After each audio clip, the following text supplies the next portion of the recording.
just something about motors, man. Okay. And freedom. Cows across the whole road, shoulders, everything, cows. I got into sport bikes for about 2.5 weeks. You know, we're gonna have to figure it out the hard way again. Ride hard, right? Well, right. So I was waiting 15 months to ride this bike. Hey guys, welcome to another episode of Bike and Rider. I'm about to go sit down with my friend Gunny right here. We're going to talk about all sorts of bikes, places he's been, bikes he's owned, and this Kove 800 sitting back here, which we're going to go do a walkthrough and kind of run through all the details of that bike towards the end of the video. My name's Gunny Crawford. I currently live here in Middle Tennessee, and I started riding in 2000. How old were you in 2000? I was 20. I just joined the Marine Corps, kind of got out on my own. Yeah. And I've thought about this a lot. I've had pictures. My dad's got me on an old 70s Honda 50, and I'm just sitting in front of him, and I've got to be like 4. So I rode a motorcycle and wasn't even aware of it. You just didn't remember? Not at all. Huh. I grew up in the generation where we lived on bikes. Yeah. So we were stuck outside all day, and it was bikes. That was our transportation everywhere. So I was on a bicycle my whole childhood. Yeah. And then I got out on my own, joined the Marine Corps, and I don't know why, I was just like, I need a motorcycle. You just felt the need. I did. Maybe bicycling wasn't the thing anymore, but it seems like from a almost toddler age, I was on 2 wheels. And that was maybe just the next level, the next natural level in the 2-wheel evolution was to power it. Yeah. That's a lot of us. Yeah. Did you enjoy riding bicycles? Or was it just like that's how you got around kind of thing? No, yeah, it was the plywood and cinder blocks, like jumping off stuff and mud and so the adventure rider was always there. It appears that way, yes. The daredevil, you know, the scrapes and the bruises, and it was just a natural part of the childhood life. Yeah. So what bike did you get when you were 20? When I was 20, I got a 1986 Yamaha FZX 700 Phaser. FZX 700 Phaser. Yep. What kind of bike is that? So I would call it a naked sports bike. Okay. So it was 700cc. Yamaha had 5 valves per cylinder. Like this was one of their screamers when they were figuring out what sport bikes were all about. So I bought it from a guy for $1,200. He rode it very little, trailered it home, and taught myself how to ride in the neighborhood. And that went pretty decent for a little while. And then I decided I was going to take an MSF course, went to the community college, did the 2-day course to properly learn how to ride a motorcycle. So I took an MSF course. It wasn't required back then by the Marine Corps, but I took it because I wanted to improve my skills, and that was the quickest way that I could do it, was a weekend. Yeah. I also took the MSF course, but of course, when I took it, that was like my intro to motorcycles. Sure. Do you know how far back that was available? Like when that started? I took that course. It had to be 2000, 2001 when I took that course. Okay. Wow. So it is that long. I believe the construct has actually started in the late 70s is when they started developing that. So it's been a while, around for quite a while. It has been. Yeah, it has. So how did it feel getting on that Phaser? You know, it's almost, and we could probably talk about this for hours, why people throw a leg over a motorcycle. To a degree, there's probably a lot of freedom. Yeah. Some of it was probably adrenaline and or thrill. Yeah. Because honestly, I could say that was the first time I was in triple-digit numbers would be on a motorcycle. Yeah. So to achieve that on a naked bike is pretty wild. Yeah, you know, there's no fairings or anything to tuck behind, so it's pretty intense.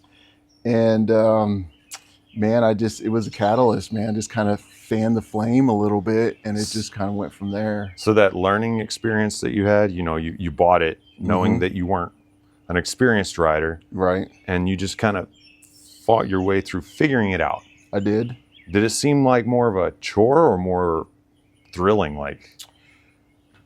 It was learning something new.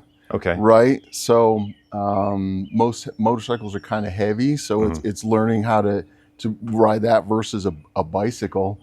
And we could talk about all the times I put that bike down, to be honest with you, in that learning process. Yeah. I learned the hard way. I can say that honestly. Between dirt and gravel and wet roads and things of that nature, there were some hard lessons on that bike. It took the brunt of my learning was that bike. Yeah. So what happened to it? Man, I held on to it for a long time. I PCS'd with it multiple times. I eventually evolved into a cruiser for a while. I got into sport bikes for about 2.5 weeks. And then... What happened? 2.5 weeks sounds like a bad girlfriend experience. Yeah, kind of. So my first sports bike was a Suzuki TL 1000R. So it's a 1 liter bike, but it's a V twin. It's not an inline. So it's got a real throaty, almost like a Super Hawk or something like that. Yeah. So I love the sound of a twin. I'm in love with the twin motor. So I bought this bike, and I had a buddy that lived about 6 hours south of me when I was in Florida. And I'm like, I'm just going to go visit him. So I'm going to load up on the bike. So I jump on the bike, throw a backpack. So I'm heading down I-75, cruising down to South Florida, and getting bored, pounding pavement on the interstate. So I got to a point where I was getting kind of lazy with how fast I was coming over the overpass, and there was a state trooper waiting for me on the other side. Pulled me over, son. Yep, here you go. Thanks. Have a nice day. So go down to my buddy's house, hang out with him, return flight back up 75, same motorcycle, coming back up. Played it real good all the way. I got within like 3 miles of my house, and I was on a bypass, interstate bypass. And I'm like, I just can't take it anymore. So I opened her up, coming around that bypass. And I came up over the top of the bypass. And on the other side of the road, there was an accident. So there's several police cars, ambulance, everything all lined up. And I was like, oh, shoot, let it off a little bit. Didn't pay no attention. Well, apparently behind me was another officer responding to that. And so lit me up, pulled me over. So within 96 hours, I had 2 speeding tickets on that thing. Nice. And he said, son, do you know how fast you were going? I was like, God, be honest with you, I wasn't even looking. Yeah. He said, well, I was doing 104 responding to this, and you were pulling away from me. So we're going to go with 104. Jeez. All right. So that was the start of it. About 3 weeks later, riding to work, same bike, got pulled over again. Wow. Officer was like, you've been kind of busy lately. Yeah. I said, man, you got no idea. He's like, well, I'm going to let you off. It was a local guy, but yeah, you need to do something about this. So long story short, lawyers involved, PCS to a new duty station, some promises that I would sell that motorcycle, which I kept, and I sold that motorcycle. I see. And I have not owned a sports bike since. I had a similar experience. first bike, sport bike. Yep. 125 ticket. Yeah. I was like, ouch. Definitely ouch. That was costly in multiple ways. Yep. Yeah. So I get that. So what did you do from there? Did you get another bike or take a break? So, like what happened? I got off the bike for a little while. I bought a DRZ 400 for a little bit just to commute to work. So that's all it was. Recruiting duty, like no time for anything, but I just wanted an easy commuter. So I got a DRZ for a quick commuter. Rode that for a while. When I got done and I was leaving, I got a Honda. Is it it's the Sabre, 1300 Sabre. So I think it's like an XT 1300. I'm not familiar with the bike. Yeah, I'm not with it either. So it was a Farley. I call it a Farley. It's a fake ass Harley. That's what it was. I got you. So I took that to California, rode that for quite a while in the hills of California, eventually sold that. Ended up on a Sportster 1200 for a little while. A lot of Harley guys around, so I kind of fell into that crew for a little bit. Rode Harleys in California. Left California, went to North Carolina, picked up a bigger Harley, rode that for a little while. Actually brought that here to Tennessee. You've been on a whole array of different bikes. I have. Somewhere in California in the Sportster, I guess I should rewind a little bit. In the Sportster phase, my son got old enough to ride something. Okay. So I got a Yamaha 426 dirt bike, 426F. So that was my introductions to dirt bikes. Okay. So I had that. You could ride in the hills on base easily. I had hills right across the street from me, so I didn't have to trailer it or anything. Yeah, it was great. So I kind of learned how to ride off-road by myself out there in those hills, kind of, figuring it all out.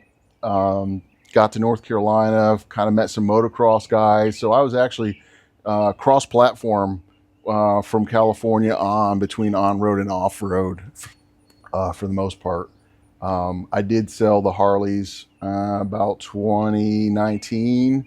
I just kind of gave up on road for a while. I don't know if there was anything that I saw or witnessed other than drivers in Tennessee and in the Nashville area. So I was like, I don't know if I want to play with you guys. I'm good with the woods, man. Things don't move so fast there. Yeah, I hear that a whole lot about how traffic is so disheartening to riders. Like, people just don't want to be riding around cities.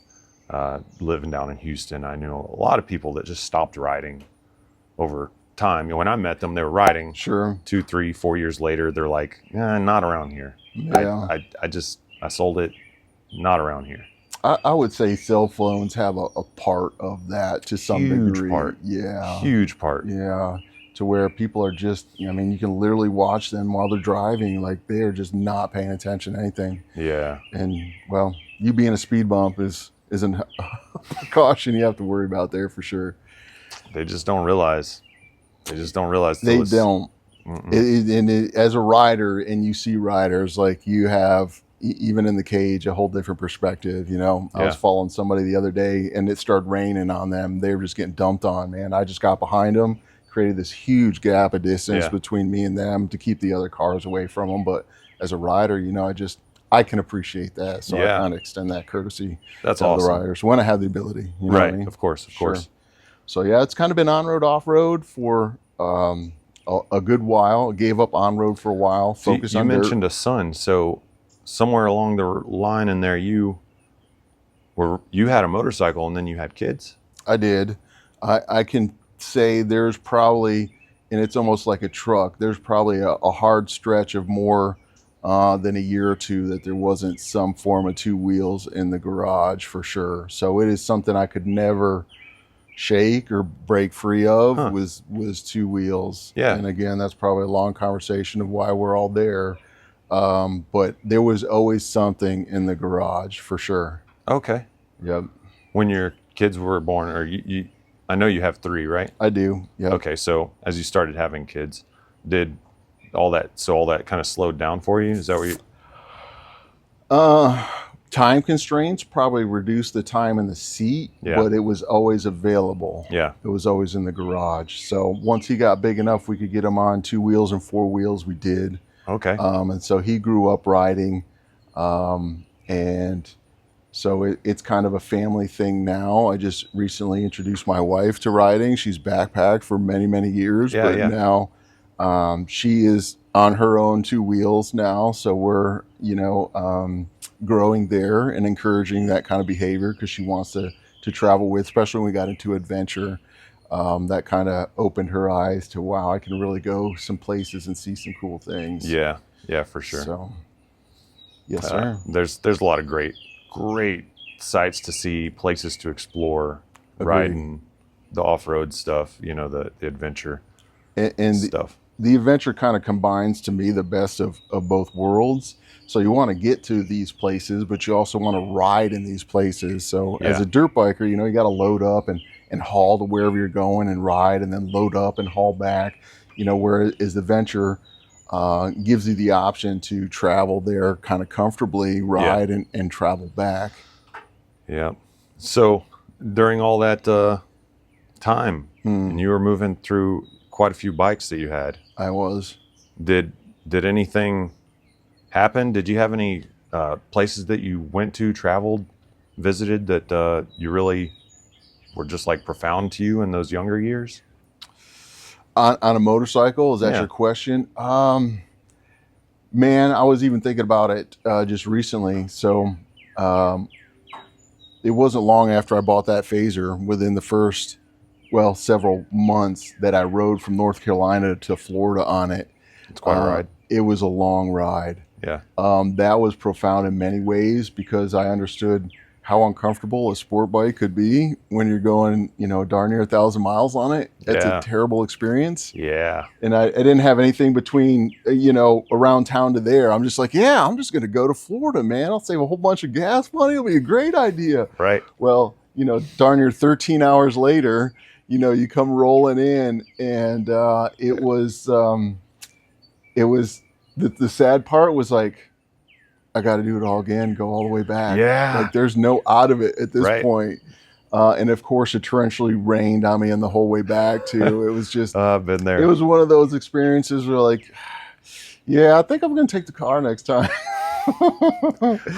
So I don't know if that's left an impression on me, but I do trailer quite a few places, even with an adventure bike. If I'm going to go ride an adventure bike somewhere and it's several hours to get there, I don't know if you want to call it lazy, you want to call it comfort, but I'm just like, I don't know that I want to pound pavement for that long on a motorcycle. Yeah.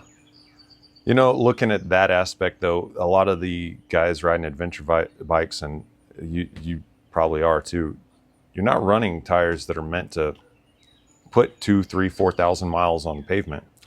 This is true. And so if you do that instead of trailering, you're really wearing out your potential once you do hit the rough stuff. And you'll see that once you see my bike. Yeah. Yeah.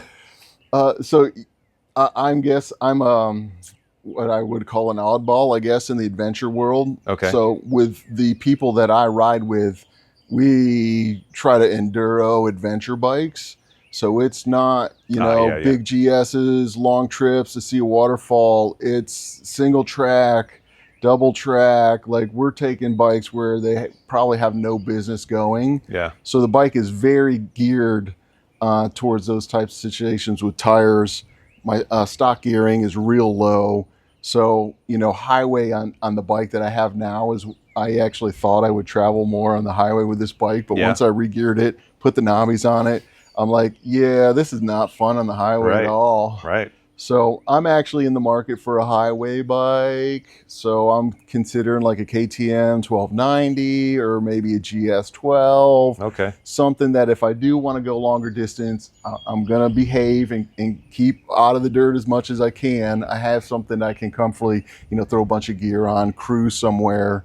Yeah. And still have a little bit of off-road capability. Yeah. Yeah. Evolution. Changes, right? Yeah, and I'm thinking about it too. Is it something new? Is it age? Is it my last experience in Idaho? Like, why am I trying to slow down a little bit? The mental psyche. Yeah. Yeah, experiences really have an impact on what goes on up here. Yeah, and repercussions that you're still taking care of that weigh on that psyche. Yeah. For sure. So, speaking of, I know your shoulder's messed up. You're recently in an accident. Is that the worst that you've had, or has there been another accident that you've had that you'd like to tell us about? I would say this is probably going to be the longest recovery period that I've had to endure. Like I said, I've been down lots of times, gravel, water, on road, in the off-road world. To say if you've never been down in the off-road world, I would say you're not really trying. Not having a good enough time. No. I have met quite a few trees, creek beds. And again, I don't know if it's kind of getting a little longer in the tooth, recovery time's a little further, but I haven't gone down as hard as just recently and had to bench myself as long as I've had to. So can you run us through what happened? Absolutely. So I was traveling out west this year, last year, and I know we'll talk about trips and where we like to go. The West is, to me, the most magical place to ride off-road, and it might be because I'm not there and I don't get to experience every day like most people do. Yeah. I'm a mountain man through and through. So when I get to the mountains, I just come alive. I love it.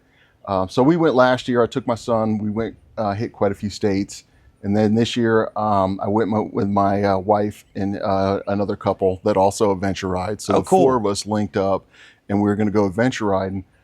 My hard and fast date was I went to the ADV course for Motorcycle Safety Foundation so I can train and coach people in ADV, because that's where my heart is right now. Yeah. is off-road. So That's great. trying to shift into the dirt. So I had a school out there in Idaho that I had to attend, and we were going to kind of ride and stop in and out on the way out there. Okay.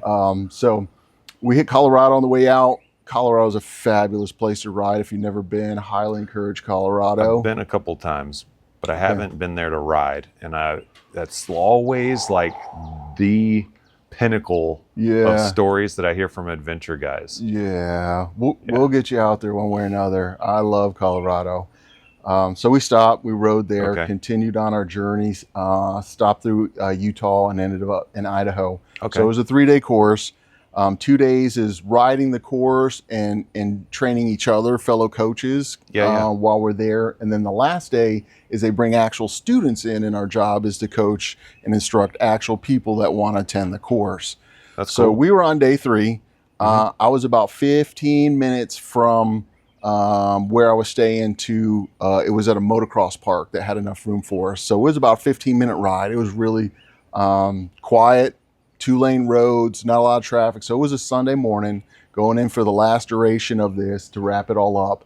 Riding in about 7:30 in the morning, and got on the last road. I remember looking at my GPS, and it was like 0.5 miles to my destination. So I'm like, all right, I'm close. Yeah. So I kind of let off the throttle just a little bit as I came up over a hill. And on the other side of the hill, there was at least 20 to 35 cows across the whole road, shoulders, everything. Cows everywhere. Cows. Apparently free ranging is a thing in the West. And us out here in the East that don't have that kind of situation are not familiar with it at all. Well, I wouldn't be. Yeah. So I stood up naturally into an attack position, because from off-road riding, that's where you're most proficient and stable, is to get up on the pegs, get in attack position, locked up both brakes. And I remember I'm just kind of doing this in front of me, and I'm like, just pick a direction and go.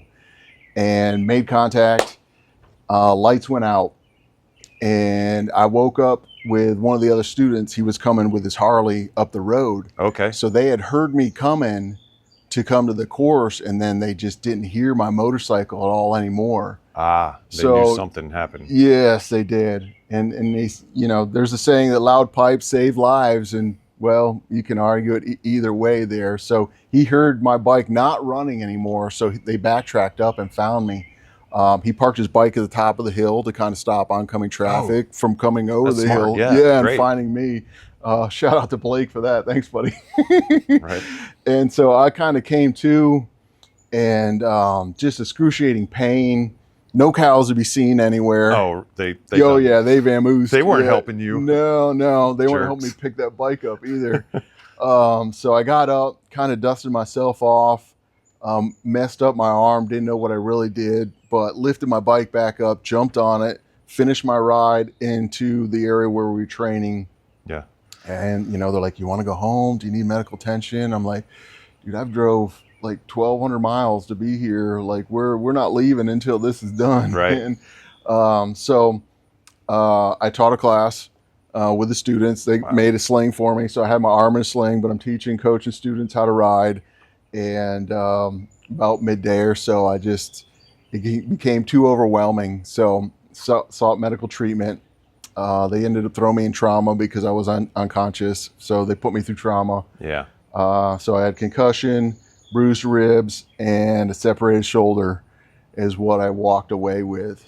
So no actual physical broken bones that I'm aware of. Do you know what caused you to go unconscious? I'm gonna guess impact, because looking at the helmet, it definitely removed some plastic down the side of my helmet, so I Okay. definitely slid head down the pavement a little bit for sure. Okay. So there was definitely concrete contact or asphalt contact Yeah. with my head. Yeah. I'm guessing I was doing about 45 miles an hour when I made contact. So now it's been a couple weeks for you at least, right? 6+, yeah. Okay. Yeah. Yeah, that's right. Man, Yeah, it's I've been been a trying to minute. get you down here for a little while. Yeah, I've been mending some wounds, but Stuff happened. Yeah, I get it. Yeah, I get it. My question though is, what have you gathered here oh man, in terms of like how have you mentally coped with that? Because you were talking about kind of looking at a different bike now, and so what is the domino effect that you've observed in yourself, coming from that?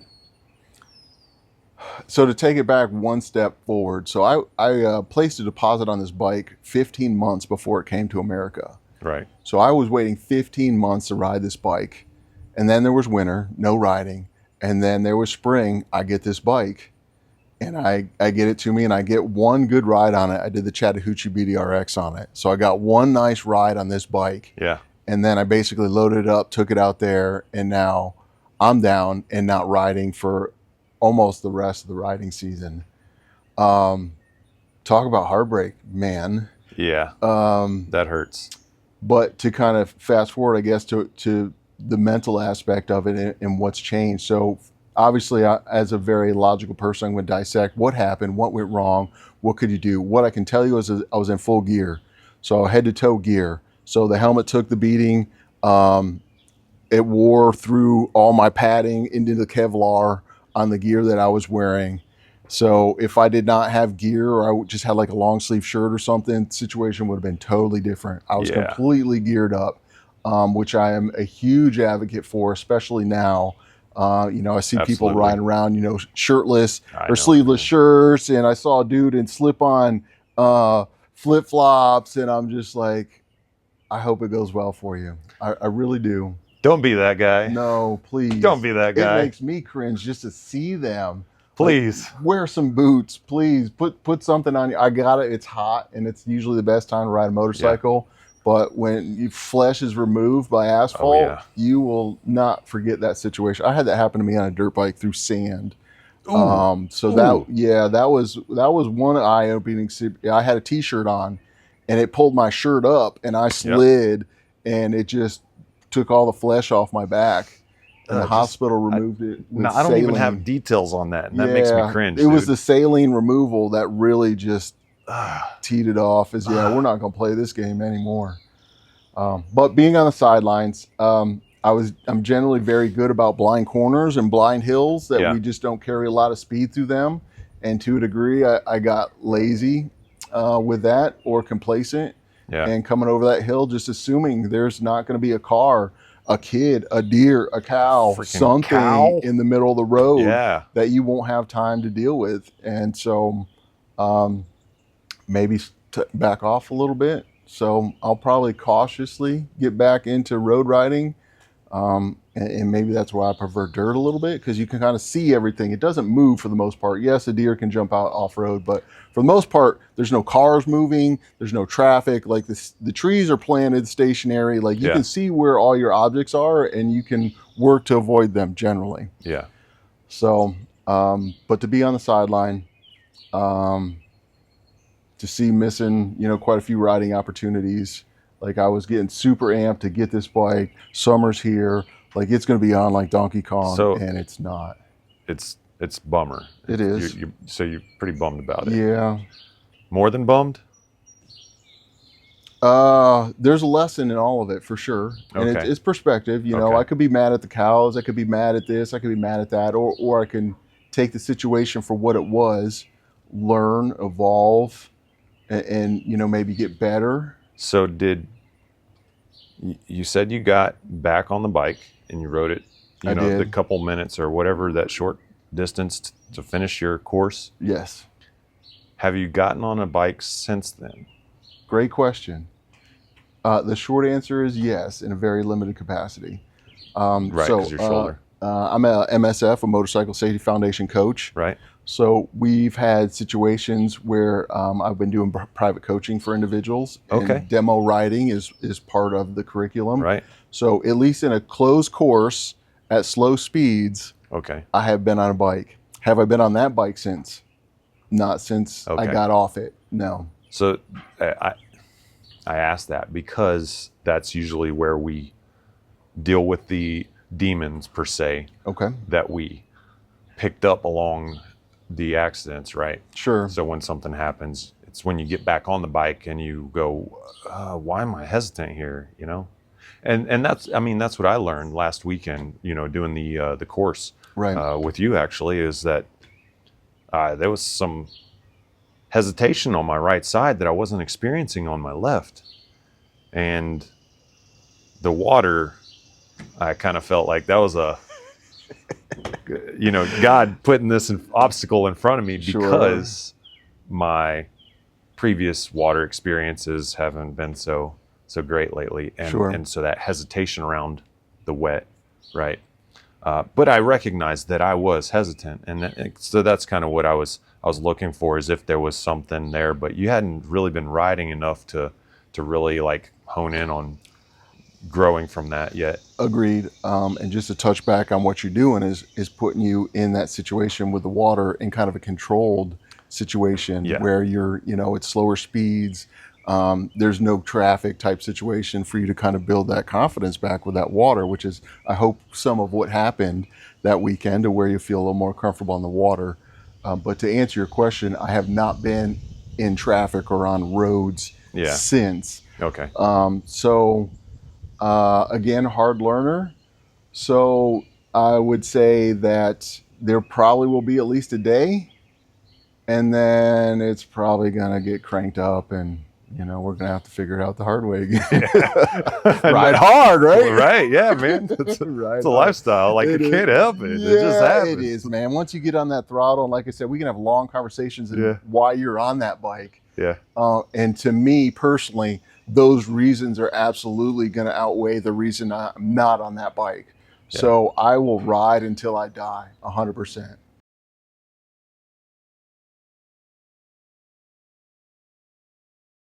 You know, in my current situation, so what I'm trying to do is I'm trying to build an off-road / ADV training in the Middle Tennessee area. All right. Because there is not anyone filling that specifically that I'm aware of. So I'm trying to incorporate that, because adventure's taken off. That's a huge thing now. Oh, it has been, yeah.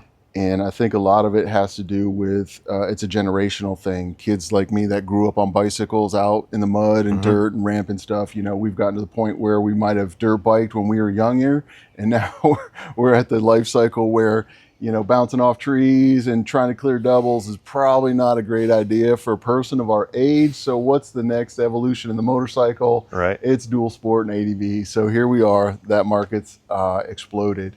So as far as influence, the people that I have that influence me are in the direction of creation and of, you know, this training aspect that I'm trying to build. Jason Sherman out of Washington, he's got a dirt bike training facility out there. I spent the day with him on one of the trips we could probably talk about.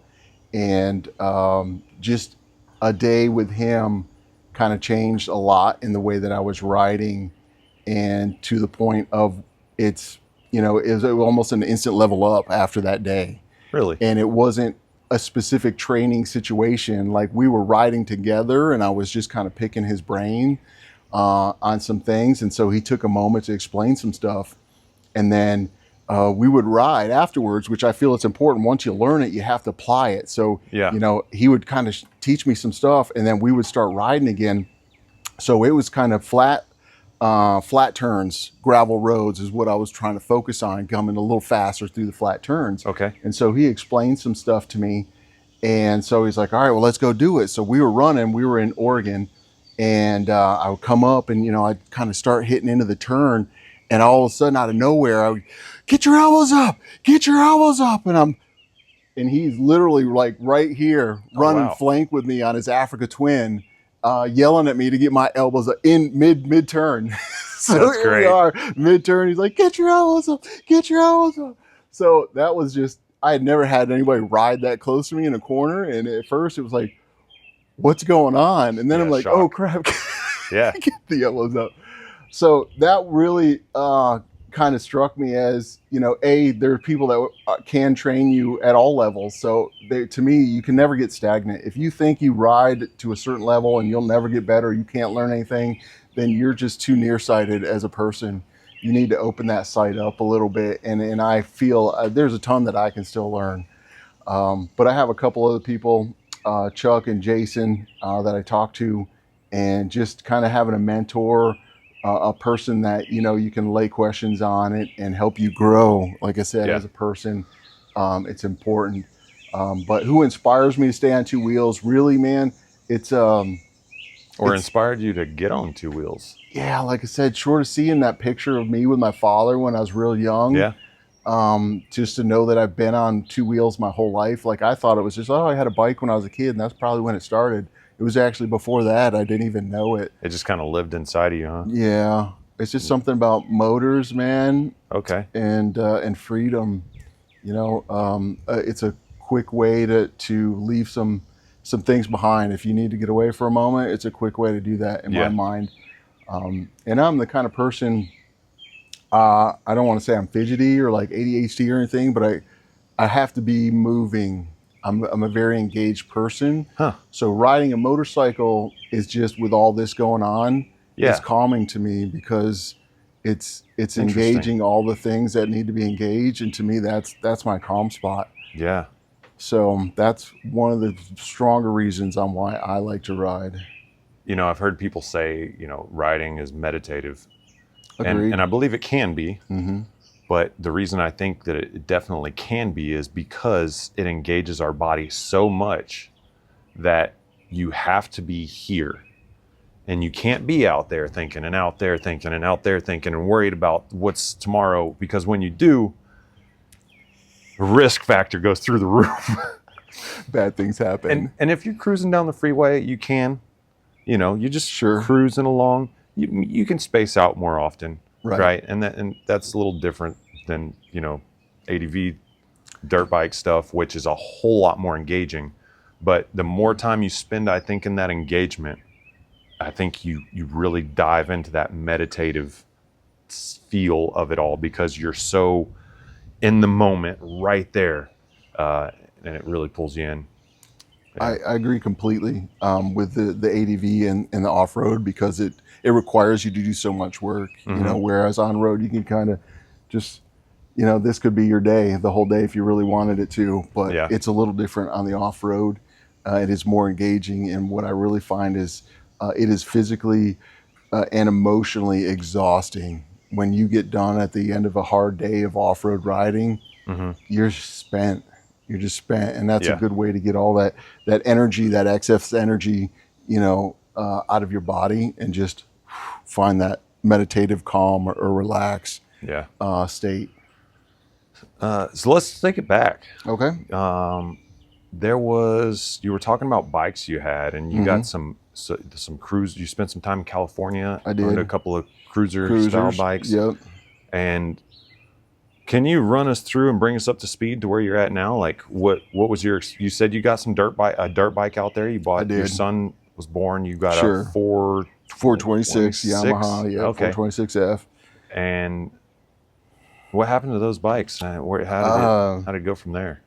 From the 426, I kind of got into actually rebuilt several two-stroke 125s. Okay. So I bought a bike in a box. Basically what I call it is several cardboard boxes of a motorcycle, and a friend Mark helped me put them back together. So I got a Suzuki and a Honda 125 dirt bikes. So we built those, rebuilt them, brought them back to life. So I was kind of motocrossing a little bit then, using those, learning a lot of stuff there. I eventually sold those when I figured out motocrossing wasn't for me, and that was one of those situations of sand in the back, saline removal. I got a scar here right above where my boot was from a foot peg. Actually removed flesh right from above my your leg. boot, right? Yep. Right above the armor. And when all that happened, that was kind of one of those moments when you're like, well, are you gonna evolve after you're down for a while? And I did. Yeah. I got out of motocross and got into woods riding at that point. So then it was KTM 300s, more wood-esque bikes is what I started riding. And that's what I rode for the most part. As I even got off the motorcycle about 2019, I sold the Harley I had at the time, and I almost did 4 years of no road, and it was strictly off-road. Wow. So what do I have now would probably answer some of that question. Okay. So I've got two KTM 300s. I got a KTM 350 F 4-stroke. I've got a KDX 200, which is a woods bike, an old Kawasaki woods bike. And then most recently for my on-road, when I went back on-road, a buddy of mine got a Tenere. He's like, man, you got to do this adventure bike thing. And I'm like, oh, all right, I'll get back on the road a little bit. So he got a Tenere. I got a Tiger 800XC. Beautiful bike. Man, it loved roads. Not so much off-road.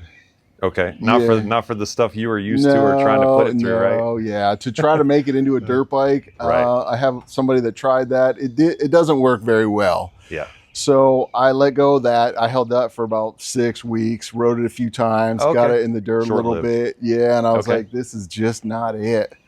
So I started hearing about the Kove 800X. So that was in China, and people were talking about it and kind of getting interesting. I looked at it all. I'm a spec geek, man. I will look at specs all day long. Yeah. And argue I specs remember with you all day long. asking me about the KTM because you're like, well, it's the same engine, but what do you think about this? I'm like, oh, dude's head over heels for that bike. I can tell already. I'm definitely a spec geek, man. I love it. And so I wasn't going to see that bike for, like I said, 15 months before that bike was going to come to America. Yeah, it's a long run. It is. So like, what do you ride it in between? I just sold this Tiger and I'm like, I need something. So I ended up picking up a 24 Kove 450 Rally. Okay. So that was in America at the time. So I got the Kove 450. That's an amazing bike. It really is. There was a ton of videos, ton of review videos on it. There's a ton of haters because it's from China. For sure, yeah. But if you just look at the bike for what it is and what it does and keep all the rest of it out of it, it's an amazing bike. Yeah. So it's a little over 300 pounds. It'll carry 8 gallons of fuel. So you can literally ride like 8 gallons? 8 gallons. I got like almost a 350 mile range on it. Like, it's insane. That is insane. So would I call it a light adventure bike? Absolutely. To me, it's a light adventure bike. You got the range. It's got a windscreen type fairings on it. To me, it's a light adventure bike, and that's what I use it for. But I also single track with it and 2-track with it and anything else because it is kind of light. So that was my gap filler until the 800X came out. Okay. So the 800X came out. Like I said, I put a deposit down like 15 months before they came in the country. Yeah. Finally got here. I had it sent to Colorado. My buddy's got a shop out there, the Frisky Dingo.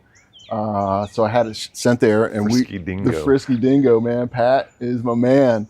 So sent it there, and he's like, well, do you want to ride it stock first before you do all this to it? I'm like, no, we're just going to gut this pig, man. We're just going to build it. So we could talk about what some of the things I did to the bike, but I basically tried to build it into a rally version of the bike. There's 2 versions of the bike. Okay. I tried to build it into the rally version of the bike, and so that's what I have now. So it's 2 Koves, a couple of KTMs, and some small bikes for the family. I got some little pit bikes and stuff for the family. So from everything you told me, what I hear is at the core, you're an off-road, you're a dirt guy. 100%. So the adventure guys, you got a good majority of them here in Tennessee that are like off-road. Sure. And then you've got some that come from the other side like me. Yep. Who's like the street guys. Right. That figured out how cool the dirt was. Yeah. Essentially, right? So you're a dirt guy at the core. So I could see. So you have both bikes. I do. Which of the 450 and the 800? Yes. Which one do you prefer so far? I was hoping you wouldn't ask me that question. I wish I had more time on that 800. I got to Okay. be honest with you. And I was actually listening to Chris Birch, who's an off-road guy, talk about big bikes and little bikes, Yeah. and that was what I was listening to on the ride over here. And ultimately, you know, he's like, if you're spoiled like me, which I am, and you have the option from small to large based on what you want your day to be, you've got options. Yeah. So, you know, if it's going to like Loretta Lynn's, or we're just going to hit like single track, 2-track, you know, the 450 is a great piece. Would I try to stuff the 800 and some of that stuff because I'm hard-headed? I probably would, for sure. But if I was going to go long distance, or there was hardball involved, you know, like the Chattahoochee BDRX. Yeah. So, you know, there's hardball involved in between a lot of the sections of the legs. So the 800 was a better choice for that particular situation because of the asphalt. The asphalt is just a necessary evil to get to the dirt. Right. Is basically how I view it. I got you. So in that particular case, so I guess to answer your question, what kind of riding are we doing? That's good. That's good. Absolutely. Okay. Absolutely. It sounds like, and I know that you're really excited about the 800, the Kove 800. Is that your top, like the favorite bike, or is there like a unicorn out there that you've not put your hands on yet for you? And I love that word because in all these YouTube videos with all these guys doing bike reviews, you know, that's what they throw up on their little thumbnail. It's just a unicorn, and it's almost to the point where it's just annoying. And to go back to our previous conversation, what are you trying to do? Yeah. And then there is probably a perfect bike for whatever situation that is. Yeah. Is the Kove 800 my perfect bike? If I put streeter tires on it and probably played with it more on the street and used it more for as an adventure bike and not a dirt bike, it's probably it. But I want to put it deeper in the dirt, and it's, you know, I've made it that way, and it does okay there. But it does take away some of the street value. So I guess it just depends on, do you want a street? Do you want a dirt? Yeah. But I do love that bike, and I am looking forward to getting back on that bike, putting some miles on it. I think I've got like 1,200 miles on it. Okay. So I've got an oil change on it. Just not one. Enough. Yeah, Just it's one. not enough to really, I don't think, make a decision, I guess. Yeah. But I love anything I understand on 2 where wheels. you're coming from.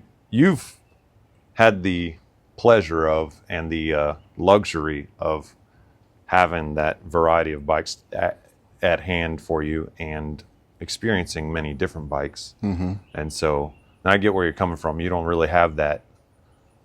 You've got the dream bike that you wanted. For the last year and a half, you were dreaming about This bike. and it finally came in. Sure. So that was it. And now it's like, well, what am I doing today? Right. Because we're going to go ride Cub Mountain, and I want to be with the boys on my 300. Sure. Not Hitting single track. Not on this big not old. Not on this beast. Or is Right. it, you know, going to land between the lakes Yeah. and hitting forest roads? In that case, you know, it was the 800. So I was scheduled to do a rally, a 24-hour rally in the West Virginia mountains in the Appalachians. Was that with the Mothman thing? Yeah. Oh, man. I saw was pictures of signed up that to and some go. videos. And I literally Dude. wiped out like 2 weeks before I was supposed to go do that. I want to do that. Okay. I want to do that. I I saw it, and I was yeah. telling Heather, and I'm like, this is awesome. Yep. A lot of guys didn't finish, Mm-hmm. and it's trying on the body and the mind, because it is. Mind especially. So Yeah. for you that don't know, this is a 24-hour, what is it, like 600 miles. 600 mile, mostly dirt track of riding. In the Appalachians. In the West Virginia and Appalachian Mountains. It is very trying. It is. And it's not too extreme, though, because some of these races are just like beyond what I'm interested in. Sure. Putting my body and mind through. Like TKO. Yeah. But this one seems within reason. Yep. And still very challenging. Very challenging. Yep. Very much. I do know a couple of local people that ran it, and okay. You know, I had one friend that finished it, and a couple guys that put a valiant effort in. And again, what bike do you choose? Yeah. You know, Yeah. so do you want the dirt bike with a very small gas tank that, you know, you could be running out of gas, or do you want an adventure bike that you'll have plenty of fuel, but it's heavy? And so that was a huge question for me. And somebody asked me, you're taking the 450 to the 800 there. And at the time I was riding the 800, and I felt really, really strong with that thing on the gravel and forest roads. Yeah. And to me, with the way it was wearing the weight, it was almost easier and better than the 450, just because the power delivery was a little better. I didn't have to work as hard to keep my speed up. So I thought I was almost going to run the 800 in that one. Yeah. But that's 600 miles in 24 hours of, you know, 400-pound bike in and out of the woods. Yeah. That could get very taxing depending on how many times you pick it up. That's the ultimate question, because that's where you expend a lot of your fuel, is picking that thing back up and getting back on it. Well, speaking of places, things, Yep. do you have not a unicorn, but a place you really want to go? You were talking about Colorado earlier, somewhere you haven't been, or even that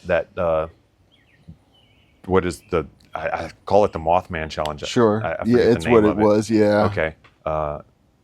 Is there a destination, a ride that you've got on your bucket list still? So the back road discovery routes, the BDRs, is something that I've been watching quite a bit. I've done some BDR X's, which is a smaller version of it, but I haven't done the actual BDRs. So those are kind of the bucket list, is, you know, go to Colorado, go to Idaho, go to Utah, and hit those rides and see places I haven't seen. Right. That is more of a draw to me more than anything else. Do I like riding things that I've seen? Yeah, I do. To me, it's about the exploration. It's about seeing something I haven't seen, going a place I haven't been, being somewhere potentially no eyes have laid on such a place. So that's kind of the draw for me. I would say the BDRs are probably start knocking them off the bucket list. Yeah. And a majority of them are out west. And I am, like I said, a huge proponent of out west riding. If you have not experienced it, either BDR, or if you want to get in some of the mountain riding, some of the dirt bike style stuff, it is just so beautiful out there to me.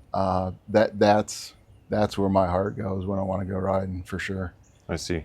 Yeah. I believe it too. I hear so much good. And I was actually out in Colorado maybe a month and a half ago. Okay. And me and the ladies were out there just soaking it all up, man. Yeah. It's just so beautiful. We went whitewater rafting and nice. Rode the Royal Gorge train, train down in Colorado Springs, I think, or outside of that. Went to the Red Rock Amphitheater, like just seeing all the beauty of the landscape. Natural beauty. Yeah, it is something else out there. It is. Yeah. I don't know how to explain it other than that's where my soul is the happiest, is out there. Okay. So if I could live out there, I would. I don't know if that's in the cards for me, so I have to travel there as much as I can. Yeah. Yeah. Yeah. My wife likes going out there too. She keeps talking about it. So we'll be going out there. I'll be getting out there to ride. I know I will, because you will, because if I got to drag your ass out there, you're gonna go ride for sure. So even if you need to borrow a bike, I got you, man. I got you. We'll get you out there. I know you train, as you were talking about earlier. You teach other riders. You coach. Yep, coach. Mm-hmm. Is there anything you're doing off of the bike to train yourself for being on the bike? Yes, in short. Physical fitness, especially in the off-road side, is very important. Mm-hmm. As we age, cardio goes down, certain things go down. So maintaining some level of physical fitness with how you eat and how much you train is super important as we age. I'll say that. Something that I have put in the house is a balance board. Even my kids love to get on it. So we just randomly step on it, and we could be even have a conversation in the kitchen or something, and somebody's just on the balance board, with their feet.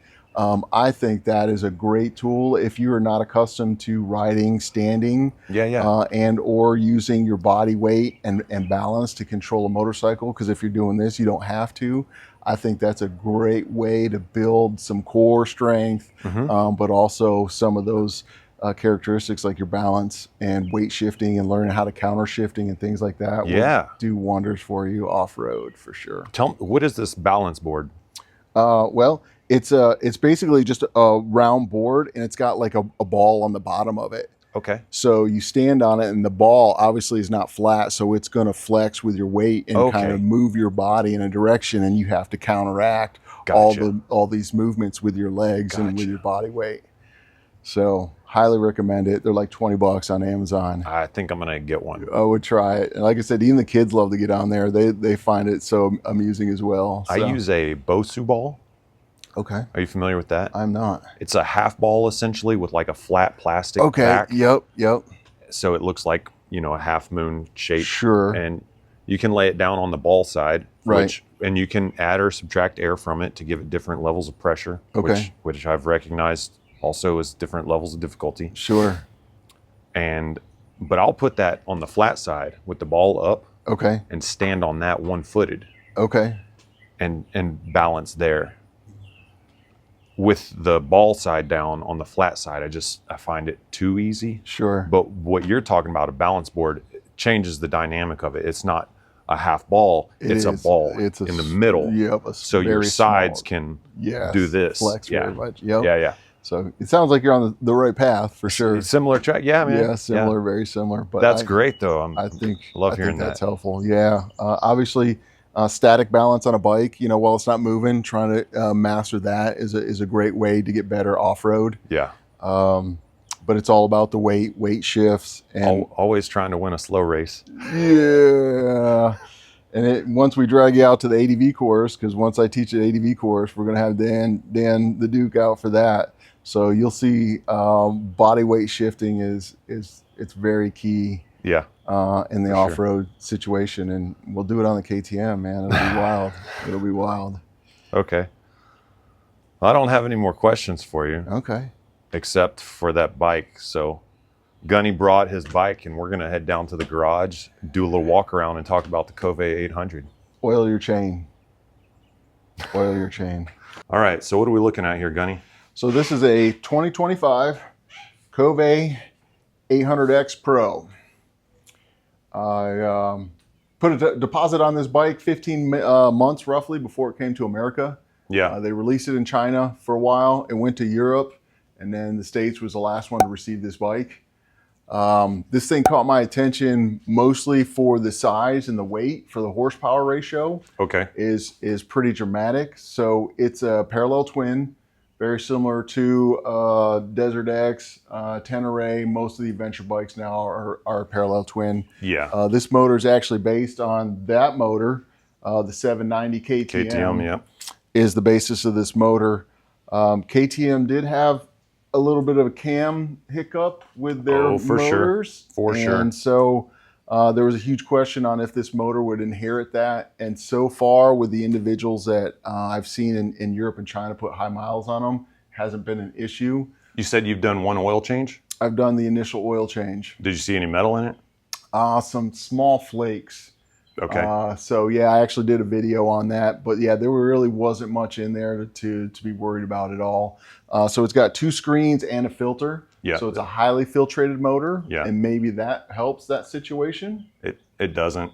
Okay. I mean, my KTM does as well. Has the same setup, and it didn't stop at all. The trouble. No. Yeah, I did a lot of research in it waiting for this bike, whether it was an oil issue, is it a metal issue, what exactly, and I don't know that problem's been completely solved, but I'm glad KTM is at least admitting there is potentially a problem. Right. So you've only, how many miles do you have on this bike? I got about 1,200 miles on it. Okay. So enough to know that I love it, not enough to not want to still ride it some more. Tell us about all your farkles. All right. So as I kind of said before, I had this sent to the Frisky Dingo in Colorado. I told them, hey, man, we are going to totally redo this whole bike. Yeah. And so Initially, it was exhaust. So we gutted the cat's gone, ran a header style with almost a straight through exhaust. I'll get you a sound clip here so you can hear it. To me, it's the most fabulous thing.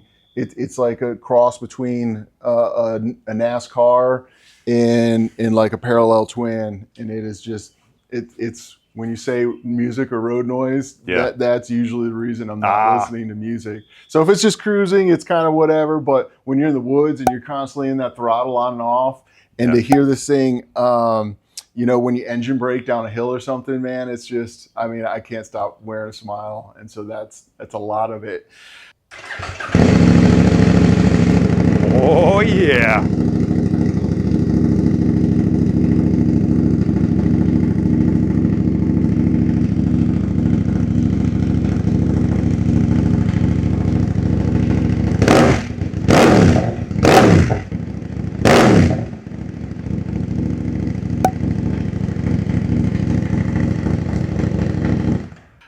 So we did the exhaust. I put a Raleigh ECU in it.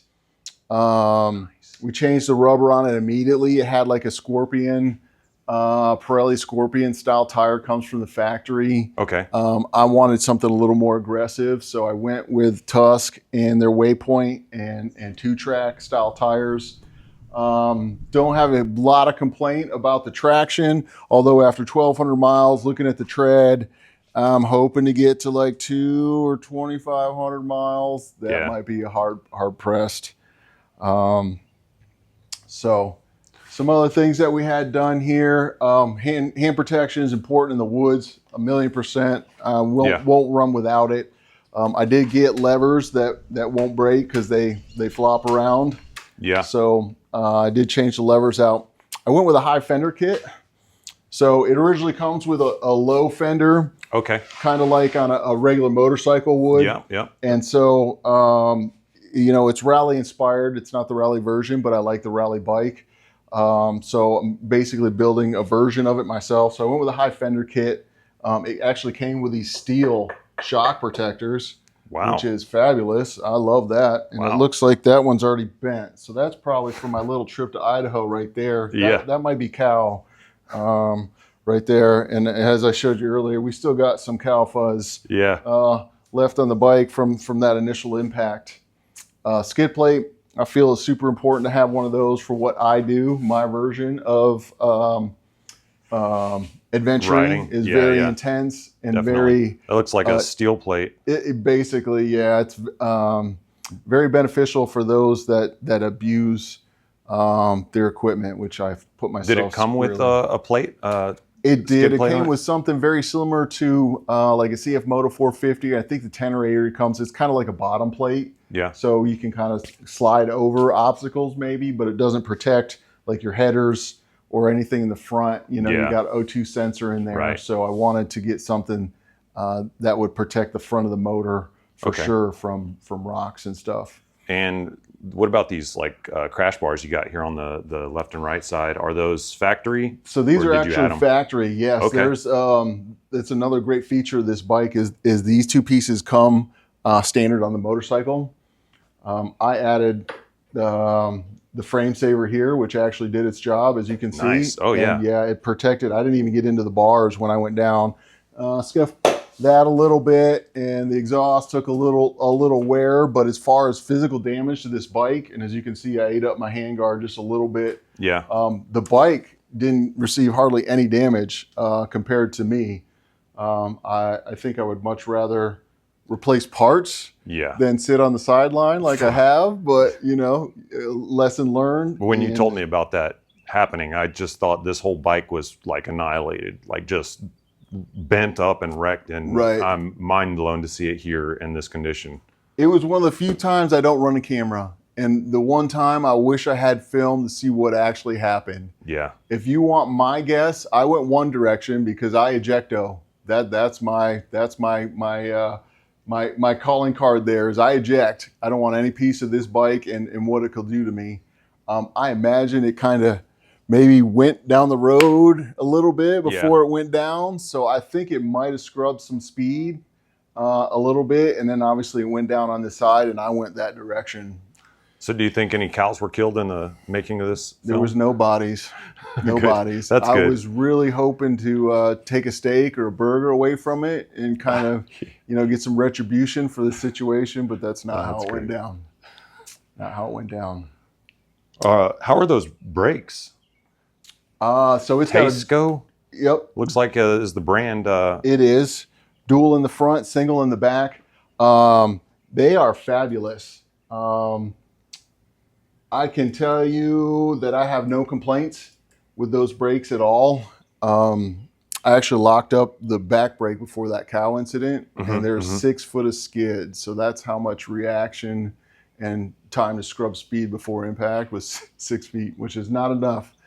But yeah, I love the brakes. The clutch is fabulous. So it's got traction control, ABS on it. I bought this specific bike because it's around 400 pounds with almost 100 horsepower. So it's on the lighter side of the ADV world, which is what I wanted because I ride deep in the woods. For sure. Compared to, pounded pavement. So that's why this bike really intrigued me. Yeah, the KTM's like 40 or 50 pounds more than that. It is. It's like noticeably heavier, but the horsepower rating is like same. Right. Same motor. Yep. So dang. It's just, it makes it a little more nimble. The gas tank is down here below the seat. It's not up here. Where's the intake? The air filter is actually right here. Yep. Okay. The air filter is actually right there. And this gas cap just has a tube that runs down to the gas tank. So it wears the weight real low, which is super important for handling purposes. So man, this thing is just like a dirt bike on steroids is kind of how I would explain it. Yeah. And so we dropped graphics on it. Wanted to be able to make sure they found my body in the woods. That thing is glowing. Yeah. So and another reason, apparently the cows didn't get the memo that when you see this thing coming, get out of the way. But I'm hoping at least traffic. It's a meteor. Run. They didn't get the message. Or a grill. Looks like a grill. Right. Yeah, there you go. But I wanted to be highly visible for traffic purposes. Again, somebody had to recover my body. They'd have a starting point. So that's why I went with some wild colors. That's cool. I'm inspired. I really want to do something like that with both of my bikes, actually. Okay. Yeah. Are there any mods that you plan on doing? Future mods, plans for the bike? I know you've done a lot already. I have. I'm considering a tire change. We'll see how long these last and what traction does. I do like the high mount exhaust.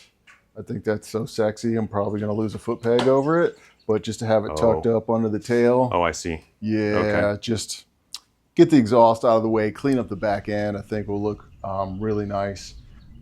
Possibly dyno tuned at some point just to get it to run exactly the way I want to run. You did say you have a rally ECU. I do. So how does that one differ though from factory? So it depends on your style of riding. So the 450 is a rally bike and this is similar to it. So it generally likes to be high in the RPMs constantly. Yeah. Whereas me as a dirt rider, I am generally lower in the RPMs and on it and off it quite a bit for the trails in the woods. Okay. So it's a different style of riding than the bike was kind of designed for. And that's why I think I would like to kind of put more of the focus down on the lower end of the RPM scale. I think it would improve my riding experience.